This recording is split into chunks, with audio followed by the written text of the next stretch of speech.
Hi, welcome to Straight Talk. I want to welcome all of our new viewers in our new cities and let you know that Straight Talk is committed and dedicated to educating this public all over the country about the opiate epidemic, what the problem is, and what the solutions are, and that there's hope and there's recovery for lots of people. And we try to bring you those stories. And today we have an amazing story. A very brave family is willing to tell their story, their daughter who's here, and the struggles they went through and where they are now. And it's something I think everyone out there can relate to, that knows somebody who has a problem with alcohol or drugs or is going through this opiate epidemic. And we want you to know that there is hope. And joining me to get things rolling is Olivia Houser. Olivia, thanks for being on the show. Oh yeah, absolutely. I appreciate you being there. Your parents are here with you. They'll be on next to talk about your story, your life. Yeah. You know, you started using alcohol or drugs when you were, what, 15 years old? Yeah. That's a long time ago. Yeah. And how did that happen? Do you remember why?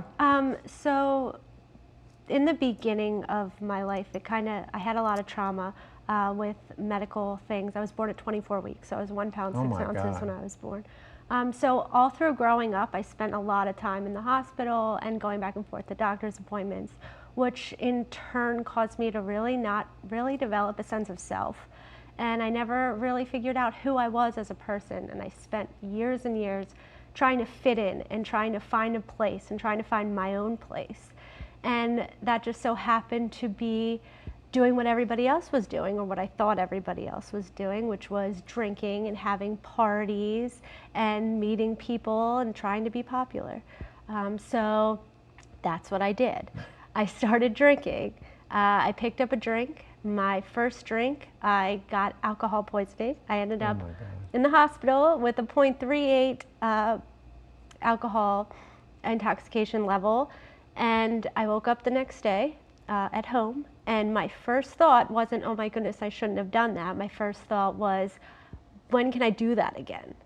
Even though I almost died, right. I still thought to myself, that feeling, that one little bit of feeling that I could remember about not having to think about anything, that's what I held on to.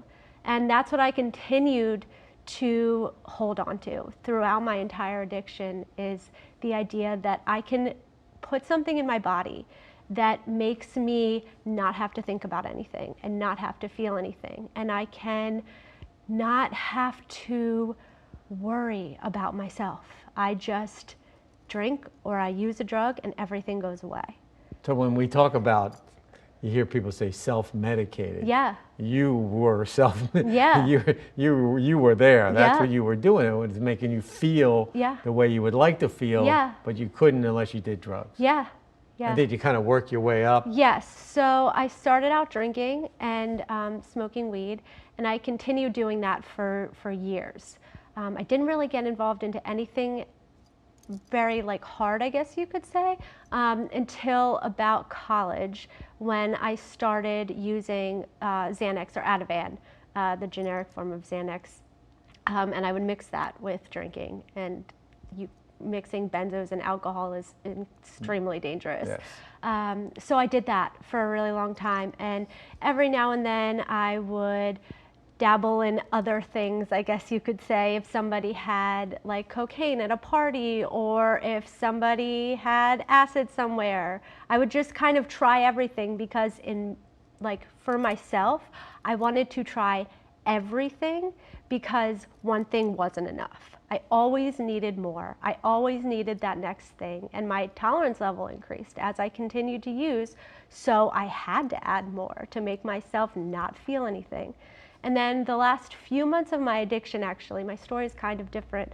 I was in a IOP kind of situation, and I met a guy there who was a heroin addict, and he sat down one day at his house and he said, here's some heroin, do you want to try it?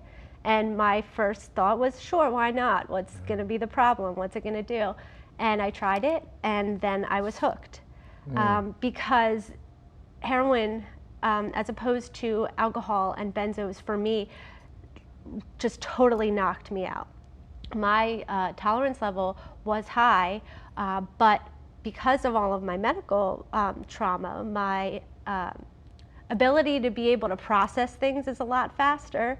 So heroin hit me really fast, and I was hooked on that. Right away. You were right hooked. away. Yeah. But then I didn't put down the other things either. So I was just continuously going through a cycle of drinking and then using Ativan and then using heroin, and just continued that cycle until I got to the point where I just couldn't. I didn't recognize myself anymore. I had no emotions. I had no feelings. I was like a shell of a person. And I woke up one day, I called my grandma and I said, I'm an addict and I need to tell mom and dad, because I wanted somebody to hold me accountable, because I knew if I didn't, I wouldn't go. So I told her. I drove to my parents' house. I walked in and I said, I'm an addict and I need help. And the next day I was in detox. And I mean, that's a pretty brave thing to Yeah, do, yeah. given what you had gone through for all those years, Yeah. to reach that point, yeah, to admit that. I couldn't do it anymore. My entire life, even before using, was just a blur. I didn't ever develop who I was and what I liked, and I never made friends, like real friends. I was always trying to find somewhere to fit in. And with drugs and alcohol involved in that, I just continued to pull at this coping mechanism that I developed for myself until I truly couldn't anymore. And then you finally got help. And then I got help. And then you started your road. And that just began my road of recovery, which I do like to say when I talk to people, is that wasn't smooth sailing either. Yeah. Nothing, my addiction wasn't smooth sailing, obviously, and my recovery wasn't either. I had to work extremely hard, even to get to the point that I am now, and I'm not recovered. Right. I'm going to continuously be recovering, because for me, the disease of addiction isn't just the disease of addiction. It's also these co-occurring disorders, these mental disorders that I have as well. That are part of it. Yeah. But you've been clean now for Almost 2 years. almost in 2 July. years. Yeah. Okay. Yep. Well, we're going to talk to your parents. Okay. And then you're going to come back with your mom. Okay. Okay? Yeah. Because your story is amazing. Thanks. You know, and I know that they're grateful and you're grateful that you're alive. Yes.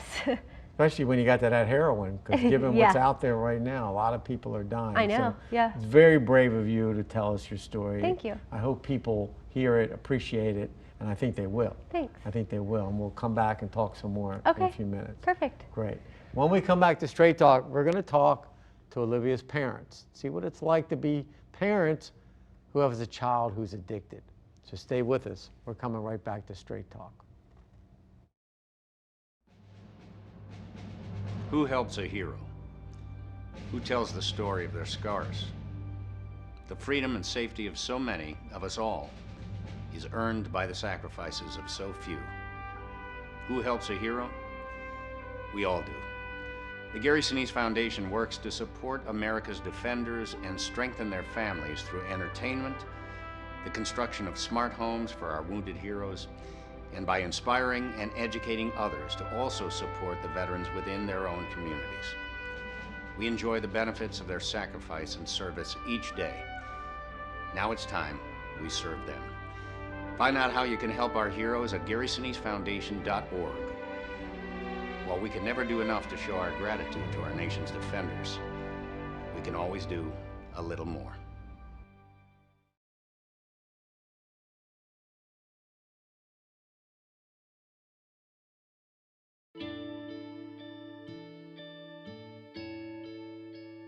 Calls me googly eyes. You know you're beautiful, right? You know that? Even you are beautiful. I got bullied for wearing glasses. Share if you're against bullying. We put it out there, just took off. 3 million people have shared this post. Don't let bullies get you down. I stand with you. Our whole family's wearing glasses. I wear glasses and I'm proud. I even have the army on my team. All the kind comments brought my child joy. I don't feel thank you is enough. That's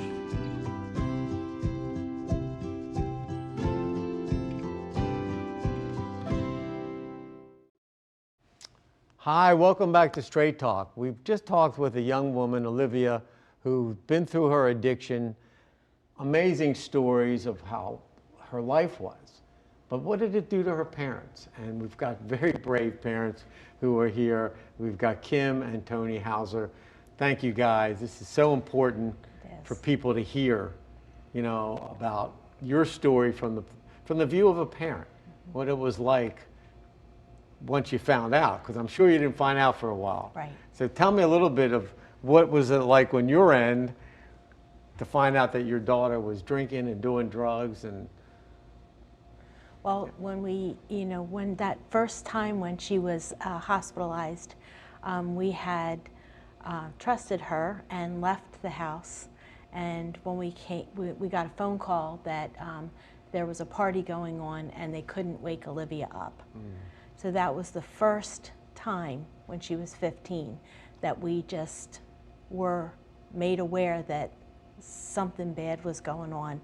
We had a lot of fights, a lot of arguments, a lot of her not knowing who she was, trying to fit in, trying to find friends, and my life of trying to keep her well, keep her focused, keep her, on track school-wise, education-wise, and everything. That was my main focus. So when we got to the hospital, we were upset, we were angry, and then as a parent, you don't know, is that, it happens to other children? Is it something that, is just, she's drinking because all teenagers drink and, it wasn't going to be a big deal? But as the years went on, she drank more and more, and then when we didn't really know it until she was 21 and she could drink in front of us. Then she was drinking non-stop, like just one right after the other. And that was my first true wake-up call. I said to her, So that had gone on a while. It had gone on a while. That had gone on quite a while. Yeah. Quite a while. And then, Tony, did you know about the drugs? Or I was did it- not know about the was that- drugs, You but thought it was just drinking? Yes. yeah, I thought it was drinking, and I guess even like when we were growing up, marijuana, weed, whatever they're calling it, the stuff that the kids are getting today is not the stuff that I knew back in the day and when I was associated with people. And my personal experiences with it, I did it once, I ate a gallon of ice cream, I went to bed. It does nothing for me. I don't have any time for it. But I suspected there was some things going on, but then again, if I could say one thing, that when the parent thinks something's not right, it's usually not right. Trust your gut. and that, I remember when we went, we had a place down the shore, we went down the shore, and I saw 3 bottles of orange soda out in the back of her car or one of the cars. I knew something wasn't right. I should have trusted my gut and went back. Hindsight's 20/20 with all this. But with the drugs, I didn't know they were to the extent until she finally came to us. It was very obvious that there was a problem.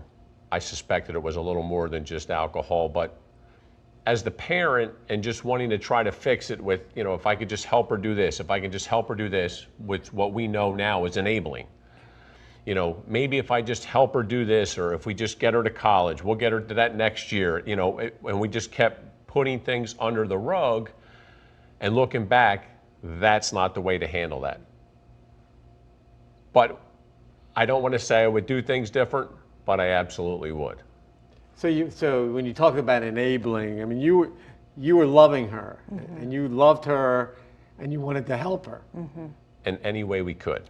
And so sometimes helping isn't always helping. Right. And not to make it a real long, drawn out ordeal, but I mean, just some of the things that really hurt you as a parent. You see your child struggle, you see her go through this stuff, and now with all the drugs and everything involved, looking back, I mean, it was even to the point, and I know some of the people that are watching, like, it got to the point where like, well, I've done this for my daughter, I've done this for my son, I've done this. I mean, I don't want to go to a big extreme, but we gave her a house. She gave it away for heroin. So I mean, that's pretty much an extreme, but that in a nutshell, you know, you just, if I just get her this, if I can just help her do this, if I can just get her to this next point, if they don't want help, just that little bit, you can't help them. So in your hindsight, reaching out for help earlier, talking to people maybe who had been through it, could help guide you. You were kind of just flying on your own. You we were just kind of like lost. hoping she would outgrow it, you know, hoping she would grow up, mature, graduate college, and then this would all be behind her.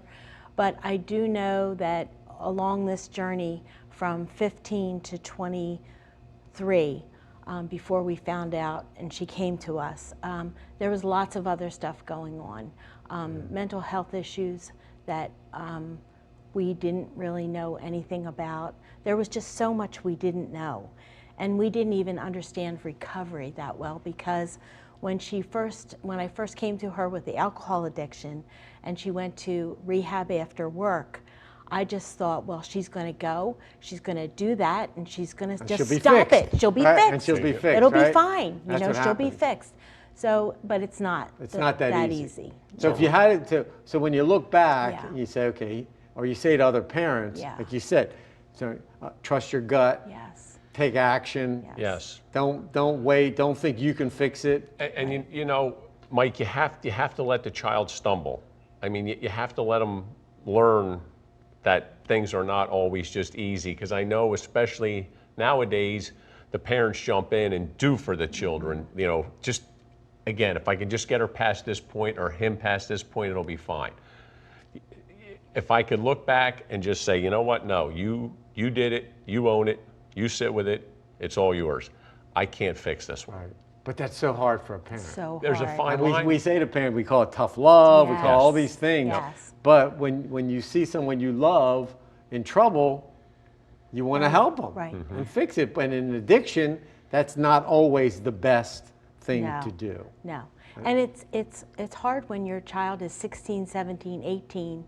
You think, well, you can't just kick them out of the house. Right. You know, because you're their parent and you have to take care of them and you have to make sure they're okay, which we were trying to do her whole life Yeah. with all our health I mean, you were issues trying to and be everything. parents. Yeah. Yes. You're trying to be parents. And like you said, you didn't know addiction. No one taught you that. Right. And that seems to be the lesson. And Yes. there's a fine line between help and enabling. And you know, things that we've learned, especially as, you know, we're in our recovery as well as our daughter. And I mean, the addict changed, we have to change. If we don't change, things aren't going to change. So we have to change the way we deal with things and the way things happen. You know, you learn things like boundaries and so on and so forth, and how you actually deal with your child.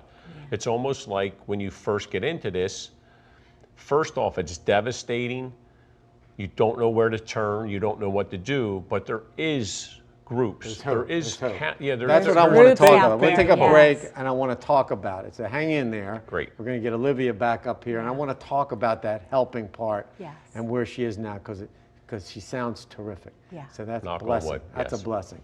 When we come back to Straight Talk, we're going to continue to hear from the Houser family about addiction and recovery. This is very important. Stay with us. We're coming right back to Straight Talk. Your daughter just had her first breakup. Do you A, put yourself in her shoes? B, console her? Don't worry, sweetie.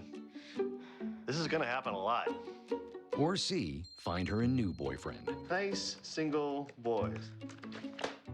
That was weird. As a parent, there are no perfect answers. But you don't have to be perfect to be a perfect parent. Thousands of teens in foster care will love you just the same.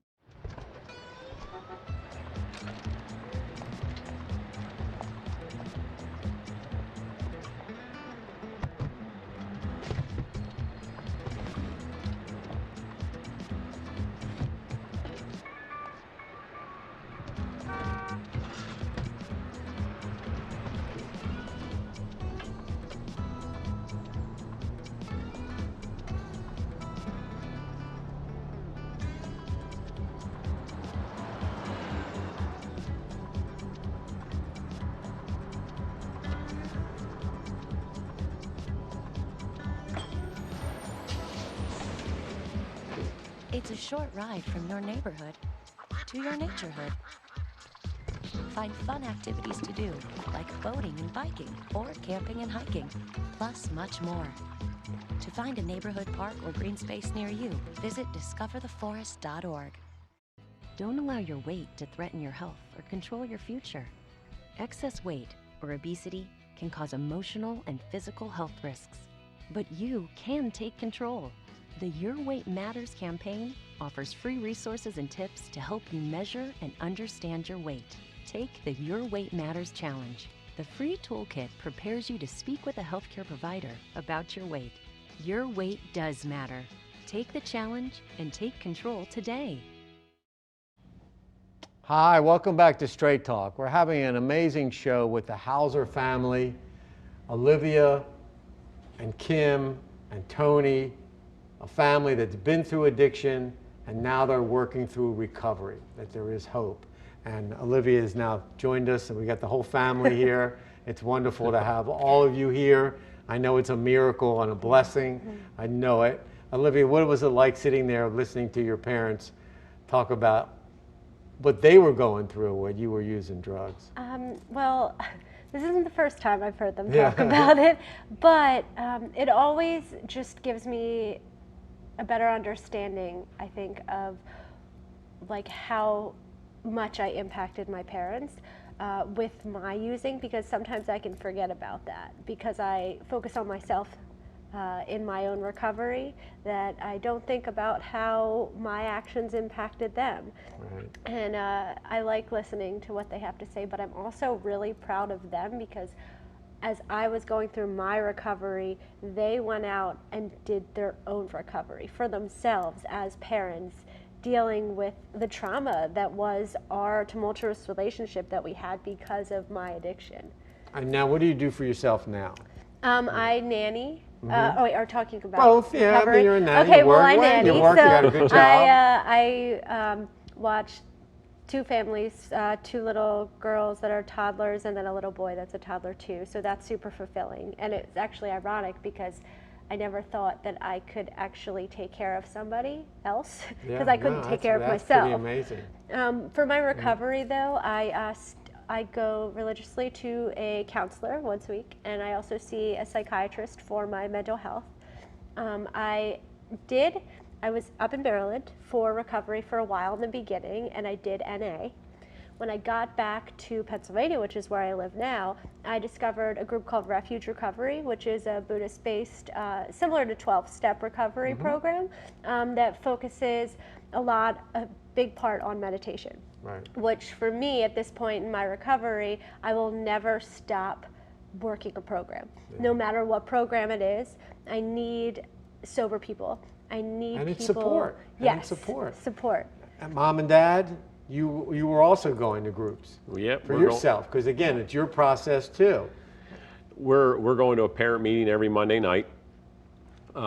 That's pretty much the basis of my recovery. It has helped immensely. You know, it's taught us that, you know, we need to take care of ourselves. If we're not good, the child, the addict, can't be good. So the big message is you need to take care of yourself. You know, and Kim, you were.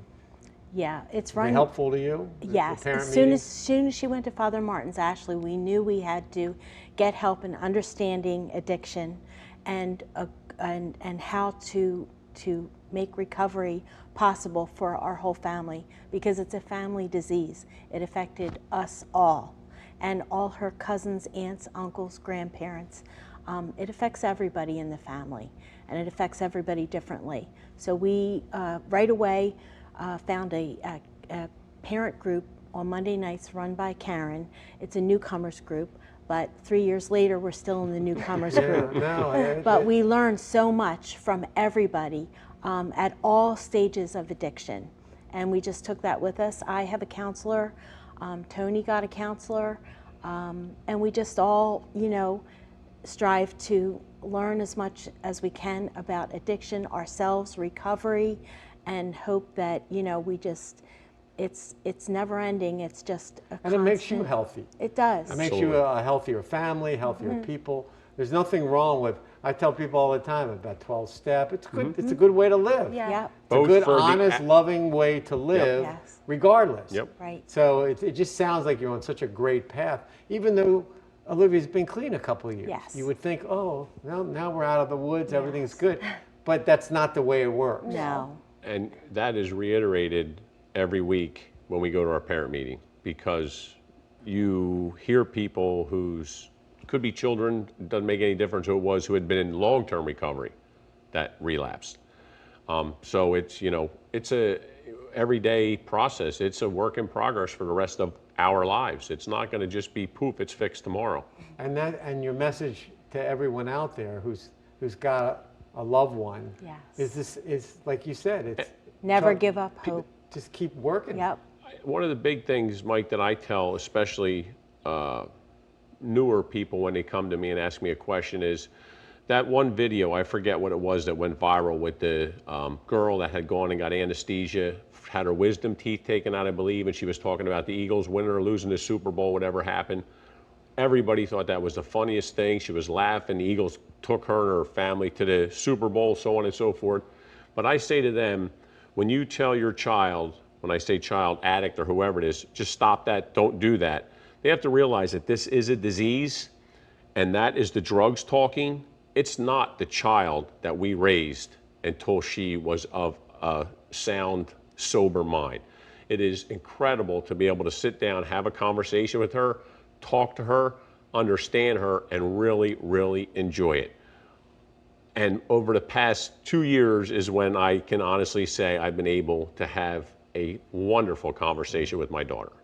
Just amazing. Well, all I can say is I can't thank you enough for doing this. I know people are out there watching and going through this, and you're giving them hope. And Olivia, you've just been amazing. Thanks. And I just wish you the best, and everyone. I know that you want to help others, and I think you did that tonight. So thank you. You're welcome. Thanks. So much. I just wanted to say one more thing. Recovery for Olivia, it wasn't just 30 days and you're recovered. It takes, it's like you said, it's a process. It Recovery doesn't is a end. process. And Olivia said that. So thank you so Thank much. you. Thank you. I want to thank the Houser family. I want to thank you for watching Straight Talk. This epidemic of opiates, whether it's alcohol or drugs, pills, or leading up to heroin, people need to get help. And help is out there, and recovery works. We saw it here today. So thank you for watching Straight Talk, and we'll see you next time.